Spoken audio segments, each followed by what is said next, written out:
अब कश्मीर राग अलापने लगा तालिबान। कुछ साजिश करने की कोशिश की तो तालिबान का अस्तित्व मिटा के रख देंगे। पाकिस्तान की भाषा बोलने लगा तालिबान। चीन जैसी गिदड़ भभकी देने लगा तालिबान। उनकी लीडरशिप की प्रॉब्लम है कि उन्हें गवर्न करना है, लेकिन इन सब ग्रुप्स को प्रॉब्लम नहीं है। अल-कायदा जैसे सपने देखने लगा तालिबान।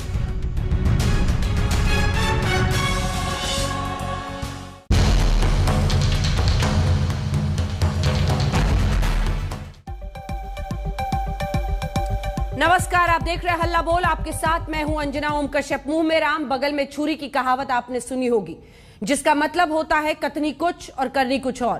तालिबान का भी कुछ ऐसा ही हाल है। कहता है भारत से अच्छे रिश्ते चाहता है, लेकिन अब पाकिस्तान की भाषा बोल रहा है। तालिबान अब कश्मीर राग अलाप रहा है। तभी हम कह रहे हैं मुंह में दोस्ती बगल में कश्मीर। ये रिपोर्ट देखिए। फिर डॉक्टर संबित पात्रा हमारे साथ जुड़ेंगे, भारतीय जनता पार्टी के राष्ट्रीय प्रवक्ता। सुप्रिया श्रीनेत हमारे साथ कांग्रेस पार्टी का पक्ष रखने के लिए जुड़ेंगे। फारूक रेंजू शाह साहब सीधे कश्मीर से हमारे साथ जुड़ेंगे। लेकिन इससे पहले ये रिपोर्ट।